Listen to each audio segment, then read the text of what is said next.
Okay, Erin. So Megan's really relatable, but how many likes us do you think we have this episode? I mean, there has to be a few, right? Like to start it off, like I mean, I mentioned the bee suit, but I think even more like us is the Trader Joe's bag, right? Like when I saw that bag of pretzels, I was like, girl, I know you were fighting for your life in that parking lot like the rest of us. The terrible parking of Trader Joe's. It needs to be studied. We need to do a science on it.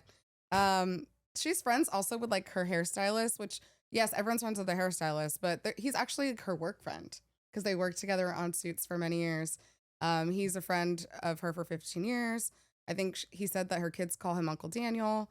And that to me is relatable. I have so many friends that I've collected through the years of work, and now like their kids call me aunt and stuff. So that is actually a very relatable moment to me. I think on the Daniel angle too, like the fact that she made up like a fake business for Daniel in the moment when they were doing that, the candles. And it's like, that is like, that feels like how you talk to your homies. Like where you're just like, girl, start a business. Like what is the business? Like it doesn't even matter, but this was going to be Daniel's candles. And like, I like that they were definitely like cheeky with each other. There was also a moment, and I didn't hit it in the recap, but like Daniel's like, oh, I'm going to leave. And she's like, where do you have to go? And like, I just felt like they were talking to each other like real friends. And that felt like how we talk to all of our friends. All right, let's bring it back to the food though. So she also says that she wants to up her protein. And like, that's so relatable to me. I'm always trying to get my protein. But I'm gonna, if I'm allowed to say unrelatable, that pasta portion. What? Unrelatable. I'm eating the whole container, but that's just me. That's my truth. You know what is relatable though? She eats gluten. Amen. You know? Relatable. Yeah. And also she does obviously like Beyonce. We've seen her and Harry at the concerts together, but then she mentions Beyonce on the show. And like, I'm just like, okay, you are like us. We are all jamming to the same music together. Let's go on a car ride, Meghan, to Santa Barbara. Invite us to your house, Meghan. We will come. We're nice. And I can make really good lemonade.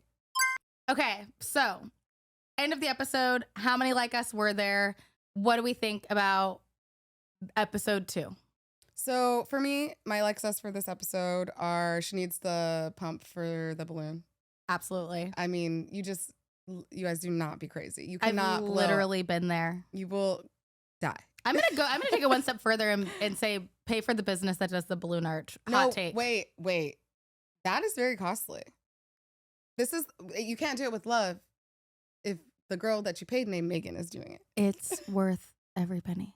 If you have it, like that's my hot take.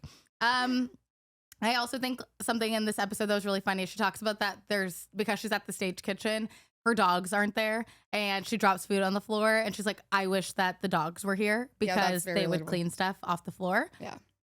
Fonzie's in a phase right now. He just follows me around the house. He's like, I'm going to get one little thing of something from her. Casper's a picky eater, so he doesn't eat every food that falls on the floor. Fonzie doesn't get anything, so he is excited. This is his like game of catch. Love that for him. I also loved in this episode, Mindy had brought up Megan's outfit and what she's wearing, and she's like, oh, this is Zara. And I'm like, oh, I love Zara too. It felt relatable. That's probably the most relatable thing in the whole episode. That she shops at Zara? Yeah. I like the Taco Bell that she liked extra red sauce on her Mexican pizza. Okay, that too. Yeah. I mean, the Mexican pizza spoke to my spirit.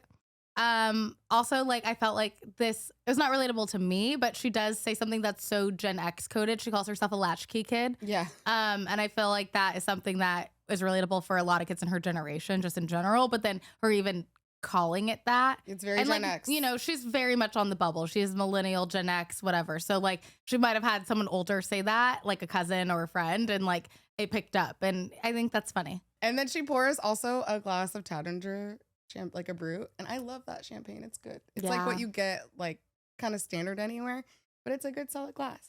I love that for her. Yeah. So that also for me is a like us. So there's a few. So end of episode 2.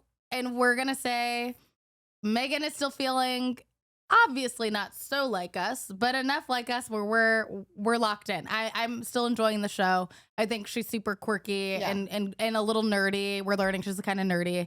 And there's something that feels very familiar. So Erin, how many like us do you think we got for this one? I mean, my big one the donuts. Donuts are number one. That is like the big like us of the episode is Meghan talking about eating donuts, talking about eating yum yum donuts. Like do you remember the jingle that we had when we were kids? We made up a song about it. Yum yum, donuts. Like the fact that I loved it. It felt so real. Yeah. And her also, just talking about the food and the culture around her. I felt like that felt really relatable. I love that she was like a fangirl of Roy Choi. My person I'm obsessed with is like Guy Fieri. I love Martha Stewart also. I love both of those so much. But I try to go to every Guy Fieri restaurant that he's signed off on Diners, Drives, and Dives. And this is just like, I know how it feels to be that obsessed with someone in the food space. I'm obsessed with Rachel Ray. I also love Jose Andres, I make a 30-minute meal to this day. I also really appreciate that Meghan was like questioning the science for a second. Just like asking about like lactic acid. And I'm going to deem her like a nerdy queen. Like, sorry, Meghan, if that offends you, but she's a little nerdy. Duchess of Science? I know, again, I'll say the show is not meant to be a comedy, but when I watch it, I giggle very often. It's sweet. Okay, Erin. So we're at the end of the episode now. How many likes do you got? I mean, there were a few like us this episode, but not as many as maybe in some previous episodes. Yeah. There were some parts that felt like a little bit more unrelatable just because it's not my day-to-day life. But my favorite bits of this episode were learning about Meghan's lore. As a woman with a lot of side quests, I felt like I was learning about her living in Argentina and like knowing Argentinian Spanish, which is so specific, and like her being a Girl Scout, which I was also a Girl Scout. So like that was my favorite relatable moments for Meghan this episode. Was there another one? Was there another one? I think there was another one. I think that when Pula was eating the food, Meghan's dog, it reminds me of someone else I know. I have a good naughty husky, but he's the sweetest, and he does like people food. He likes people food. He's really sweet. I love him. Take him to a restaurant. I don't know. All right. So for me, I love the sun tea of it all. We used to make sun tea with our grandma as kids. So that was cute. Yeah. I love having friends speak life into you. But moreover, the words that people use, like whatever, but her friends also show up for her in the series. And I know it's probably like the first run or like first few times that they're recording these things. And her really close friends, like Nacho, and they've spent time together. They've traveled together. Their men are friends for many years as well. And to let someone that is so international just come to your house in Santa Barbara really says a lot to you. And you can tell that the friendship means a lot to her as well. Yeah, I agree. And, lastly, a quick sauteed veggie pasta. How do you feel? It always find me well. Exactly. So I think that the dish, I also love focaccia bread. So I did love what they made. I haven't made it, but I'm putting it on the menu at my house soon. I love it. I'm not going to make it, but I love it for Meghan. Okay, Erin. So we're at the end now. How many like us do you have for this one? I mean, I think this one was probably the lowest count of like us, because I do feel like in this episode, Meghan and the friends are really spending a lot of time with each other. Yeah. So there's not so many things that we can like poke and prod of just Meghan as a solo. Yeah. But something that did stick out for me is her making the flower arrangements, which I like to do. Yeah. And her listening to Yacht Rock, which I enjoy. You know what? Shout out to Michael McDonald and the Doobie Brothers. Exactly. And all the rest of the Hall & Oates and Yacht folk. I don't know what they're called. Hall & Oates, Yacht Rock. That was like us for me. So for me, my like us are having an underage work permit. I started working literally at 3 years old. And crudité, my favorite food. You know what's funny? In episode 1, we talk about the crudité and she's cutting the vegetables. And little did we know that we would be still seeing right back. Crudité episode in, episode out. And when she said she eats this every day, I thought she was using hyperbole. It's real. Every episode there is some chopped veggies. Let's keep it 100, Erin. If I had a life similar to that, I would have crudité every day. I'm not even mad at her. I ain't even mad at her. Some of the best things that you can have in life. So how many like us do you think there were this episode? For me, really, I love my friends, and I love the love that they give me. So that's a like us for me. And then a spicy margarita will always also find me well. I do love a spicy margarita, especially with like a tahini on the rim. Chicken tinga is my jam. And the plantain chip. So the meal in general was a meal that I thoroughly enjoy and I get at restaurants. So I loved that. But mostly the biggest like us was that she was playing game night with her friends. Now, my friends and I, we don't do mahjong. We usually play like fishbowl or something that gets the community going. So like Uno, what's the one we were playing? Monopoly Go. Monopoly Deal has been a huge one. Like in my like with my in-laws and my siblings, like we all are just playing Monopoly Deal right now. Your siblings are right here on this couch. Well, I have in-laws too, and we're all playing Monopoly Deal, and it gets very competitive. So that's been a big one. But yeah, that I feel like those are kind of the likes us this episode. They're not that many, but the ones that are, they resonate deeply.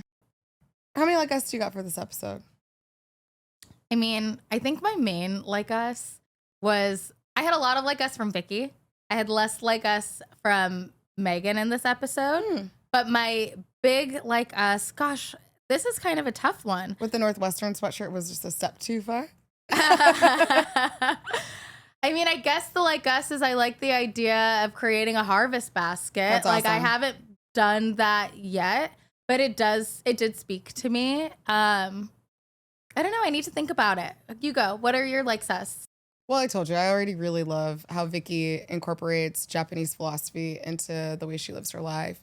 Like Misoji, really cleansing the outside, renewing the inside from the cleansing of the outside, letting go of the energy and stress. I'm into all that stuff. So like to me, it's a big like us. I remember my like us. There were two. Chili oil? Yeah, I love the chili oil. I use chili oil all the time. I like to eat it with my pasta. I'm a big chili oil fan. And then also the second one is the buying of the croissants. I love that she bought those croissants. Like it felt in a world where she's making all of these things. And she was like, I'm just going to buy some croissants. They also and we're bought the wrapping paper for the pot stickers.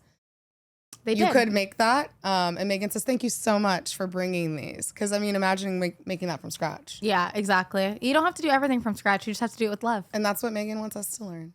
What was Meghan like for you this episode? Was she like you? I think Meghan was like me. Yeah. In the way that she was so excited about the fresh food and gardening. I love farm to table.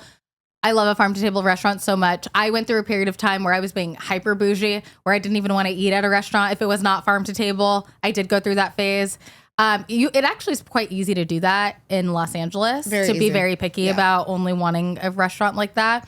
And yeah, so that felt like really like me because I do really value fresh ingredients, fresh food. And I love a quiche and I love a salad and quiche. And I also went through a phase where I was eating a lot of salad and quiche because I used to live across the street from a French restaurant in Orange County, and it was great. I love that Alice, when Meghan was talking to Alice, we already said this, but I'm going to say it again, how when Meghan spoke to Alice about how her mother wasn't the best cook, Meghan reframes and says, what was the best thing she makes? I think it's important to have that intention on what fuels you versus what pulls you back. This is real big for me. That was a huge like us for me too. Yeah. As a high schooler, I really appreciated Napoleon Hill's concept of having a positive mental attitude, PMA. And I felt like this was almost a textbook example of having a positive mental attitude. Something that instead of being like, oh, why was she a bad cook? Meghan didn't even lean into that. No. She just said, well, what was the best thing? And then, by the way, the best thing that Alice's mom made was something so fun. It was like a banana milkshake. I know. That's such a fun, good meal to make. And especially now knowing that Alice has put so much work into regular food, that her comfort snack probably is something that's a dessert, which is not, I don't think she's known for her desserts so much as she is for like quiches and salads and farm foods, right? So Alice also, I ended up actually borrowing her book from the LA Public Library last night and listening to the audiobook. And this woman is phenomenal. And I want to just read more about it. And I'll be talking to you guys through it as I like keep getting through that book. Cool. I also like that Meghan champions food as community care. Absolutely. Her and Alice have this pairing together, which I'm sure is a big part of the book. So yeah, I felt like this episode to tie up the season felt right because a lot of the food throughout the season had really been inspired by farm to table. Yeah. And so I think it showed where Meghan's inspiration was coming from. Yeah. And for her, this was clearly a big get. And I thought that was really special. Yeah, I mean, she's been supporting people from the Greenfell survivors with her community cookbook that she created there, where it was a charity cookbook, where she featured recipes from residents who were survivors of the Tower Fall. And then the sales of that actually ended up funding a community kitchen for the women there. And she's also done stuff with like the World Central Kitchen with like Cozy on Dress. I personally love seeing Meghan put her energy towards causes that are close to her. And that also is the big like us, thinking of each other as human to human. Exactly. Yeah.